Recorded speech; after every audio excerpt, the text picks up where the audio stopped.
Good afternoon, ladies and gentlemen, and hello to everybody. Sorry if I too can take the things too formal in this afternoon, and even if I would be too political compared to a bit more cultural issues they were presented, for example, to you today. First of all, I would like to say thank you for the Institute of Cultural Diplomacy for the invitation. I'm honored for the possibility to be here and to able to hold this speech. And secondly, I would like to also excuse myself partially. I am not a specialist of cultural diplomacy in the widest sense of the word. And thus I will focus on a perhaps somehow narrow spectrum of it, leaving many and sure important part of and other dimensions out of the consideration.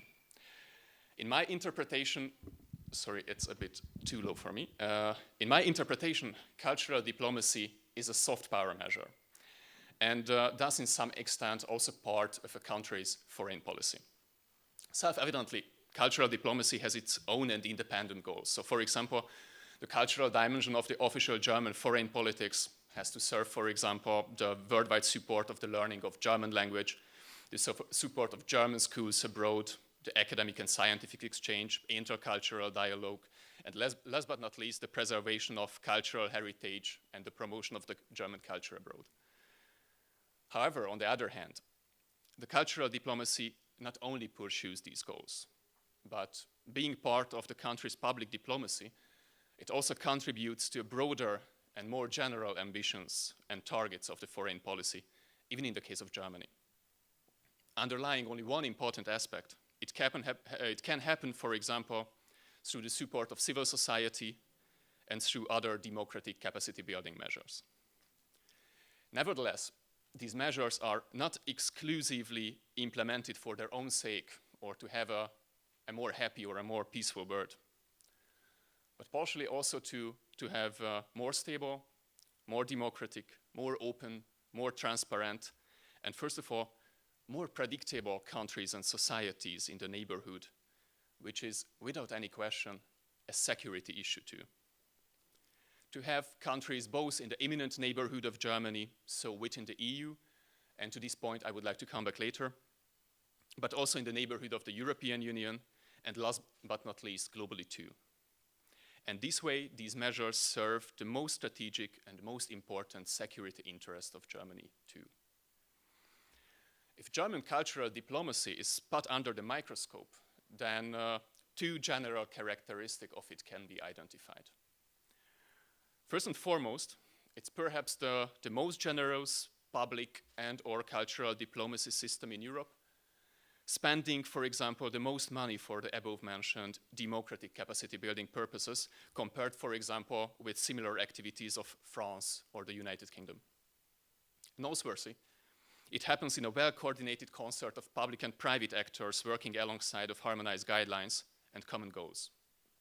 Thus, if we would like to specify the most distinguished organizations and projects of German cultural diplomacy, then beside the German Academic Exchange Service, the DAAD, or the Federal Agency of Civic Education, the BPB, or the International Parliamentary Scholarship of the German Bundestag, also the political foundations of the German parties have to be mentioned as one of the most important actors of donors of German cultural and public diplomacy, especially abroad.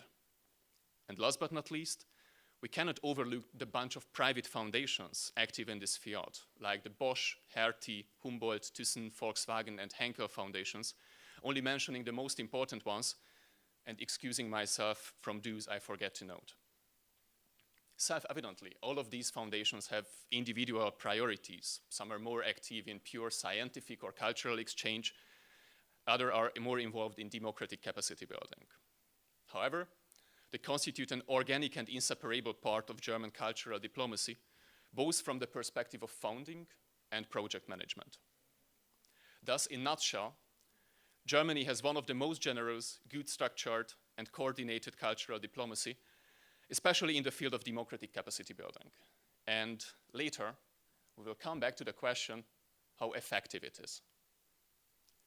The second structural characteristic makes German cultural diplomacy unique in a European comparison.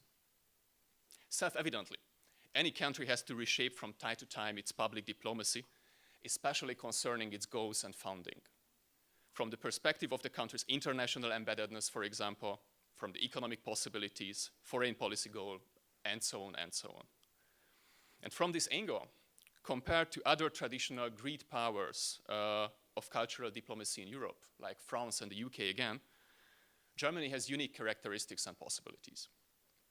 Meanwhile, those countries have to fit their cultural and or public diplomacy to a political and financial environment characterized by losing economic weight and the decline of political influence both in the European Union and globally.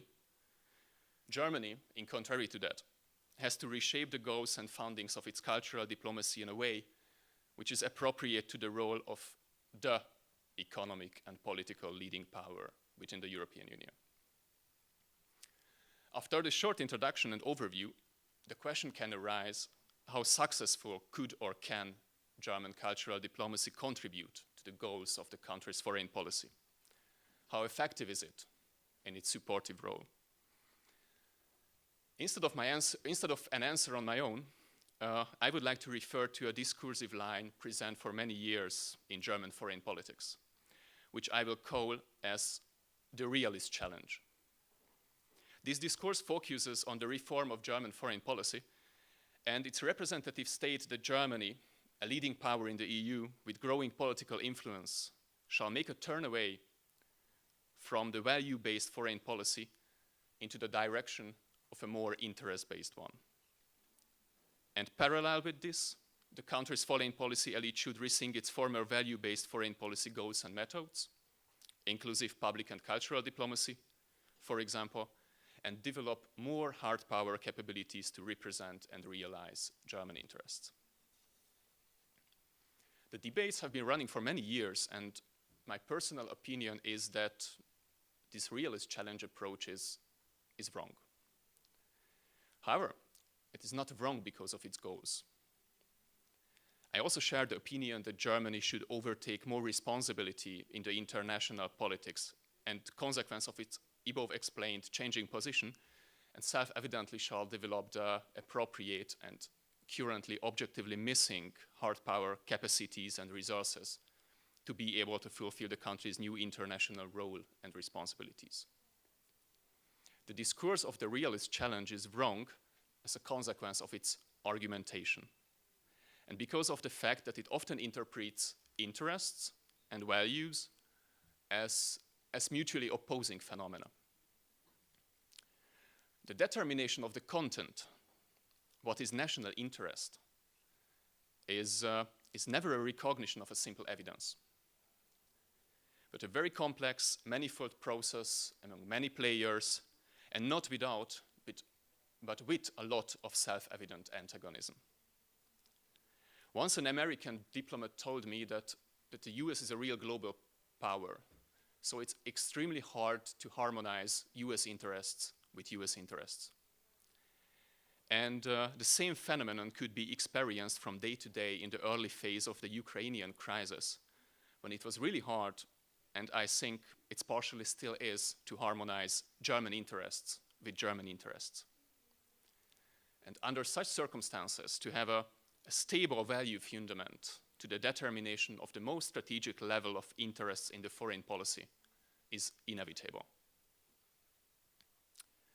However, I'm pretty sure that the value and soft power-based German foreign policy, with a very extensive cultural and public diplomacy environment and background, can serve the most important strategic security interest of Germany the best in the long term.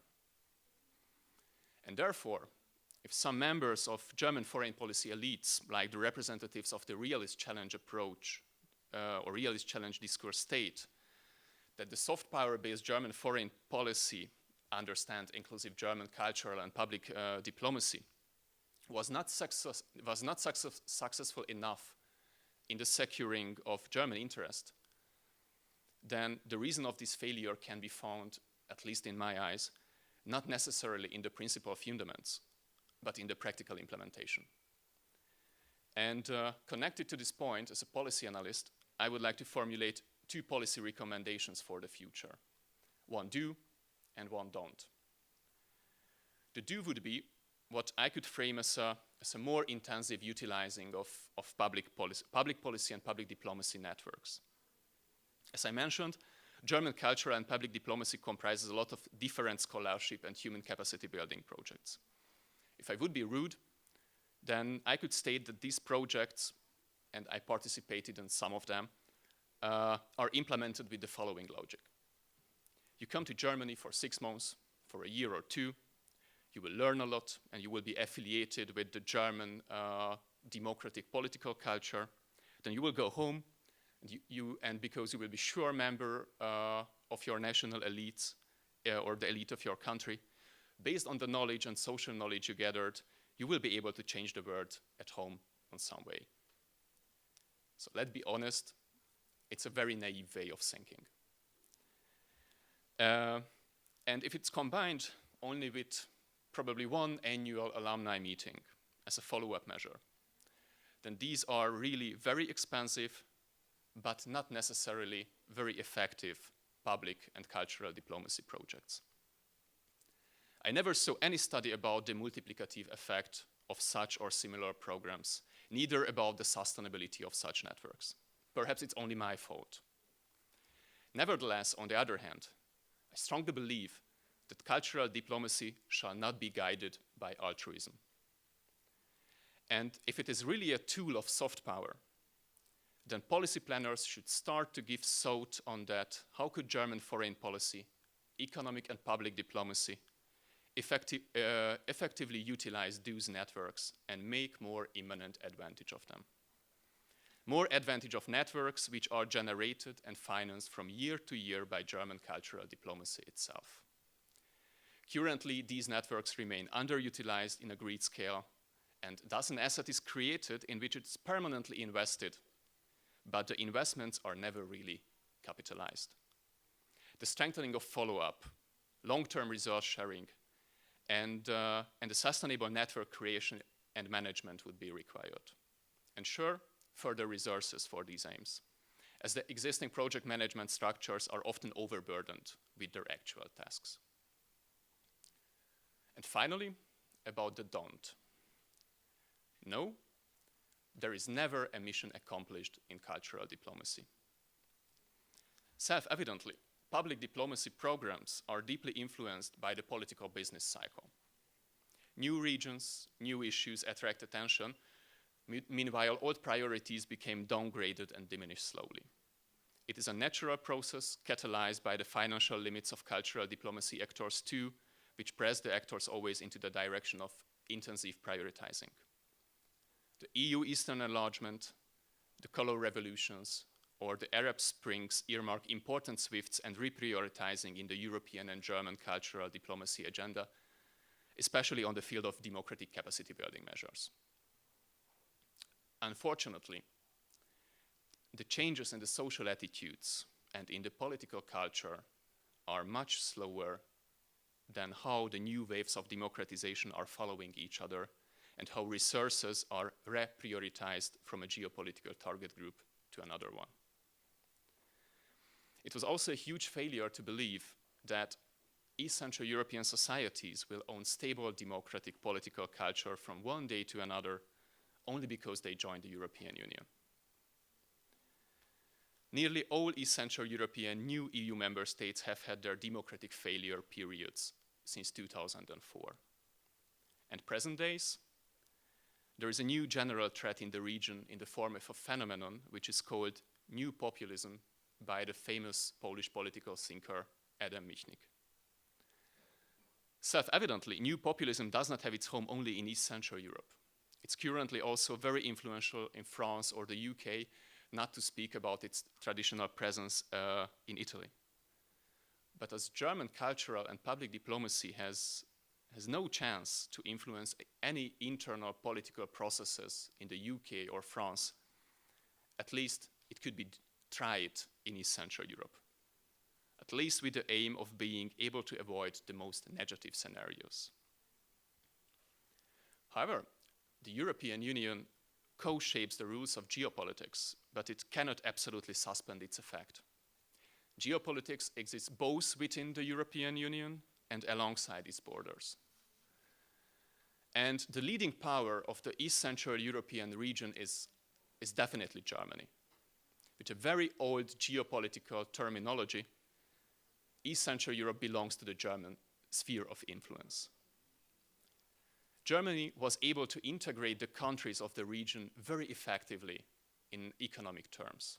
The level of this integration can be surprising even for German foreign policymakers. The so-called Visegrad countries, Poland, the Czech Republic, Slovakia, and Hungary together, are far greater and far more important trade and FDI partners for Germany than Russia is. Poland alone has a greater share in the foreign trade of Germany than Russia. However, on the other hand, the political integration of these countries in the form of sustainable and stable liberal democracies has been far less successful than the economic integration. Hungary is the best example for a kind of democratic breakdown since 2010. But I could also mention Romania, Poland between 2005 and 2008, or Slovakia between 2006 and 2010. And German foreign policy makers think it wrong when they believe that these democratic breakdowns are not their problem too. The above-mentioned countries belong to the direct geopolitical environment and neighborhood of Germany, with a very important economic ties to it, and if any political turmoil or unwanted political developments will take place in these countries, Germany will be always among the first who will be affected.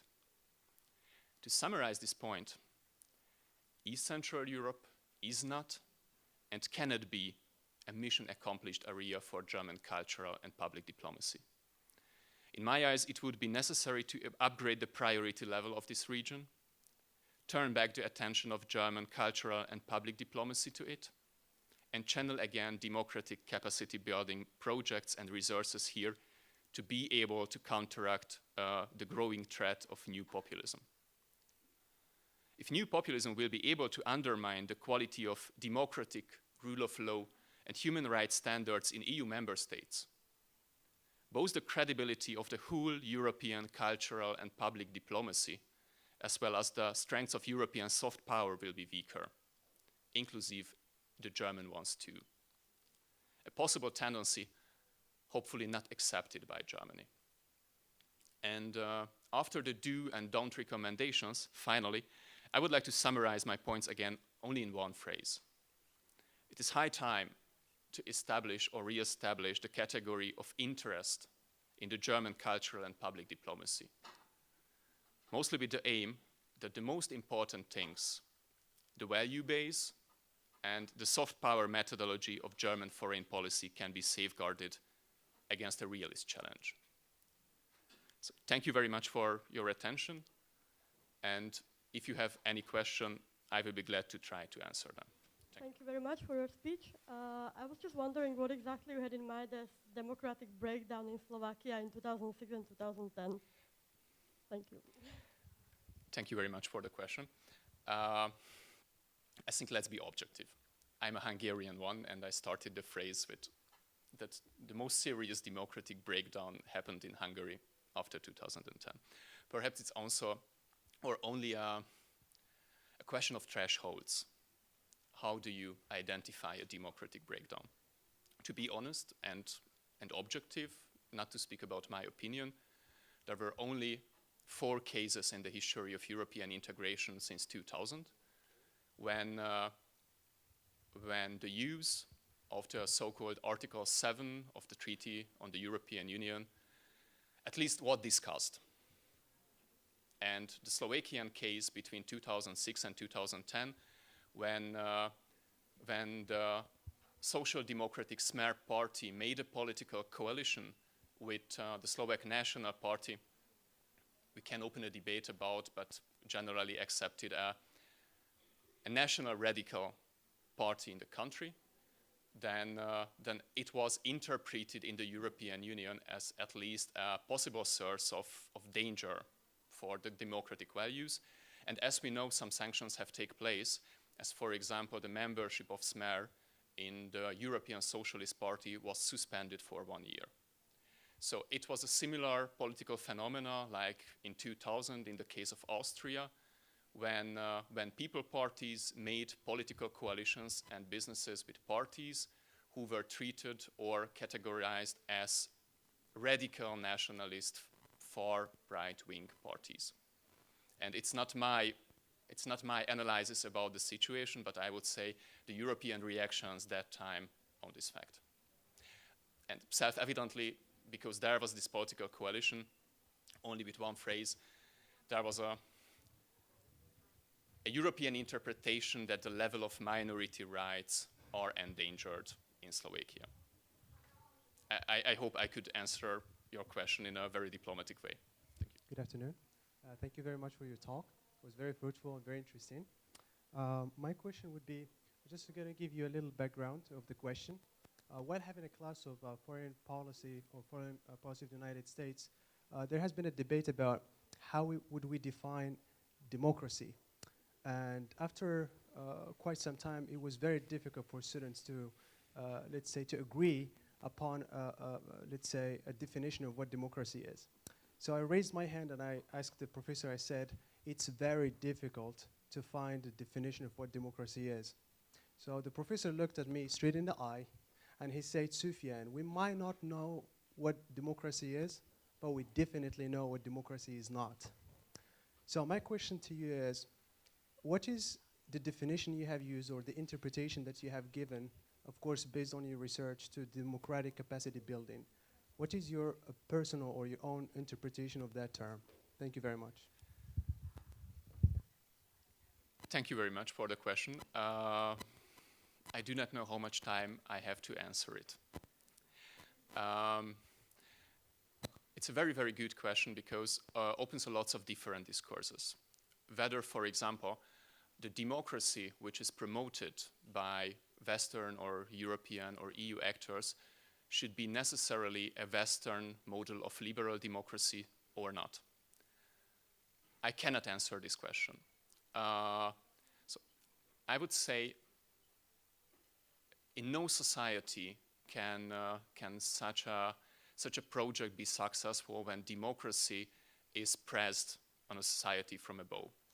I would say, okay, we have some successful such democratization processes after 1945, but we know the historical roots why these processes could be successful at that time. On the other hand, I'm quietly sure that the democracy which shall be promoted and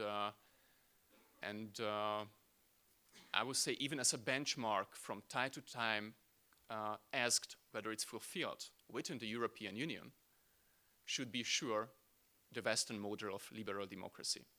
So when, if you allow me to move your question in some other direction, when the question would be whether how can we really benchmark that these democratic breakdowns I mentioned are not democratic anymore or not democratic enough anymore, then I think, yeah, it's clear.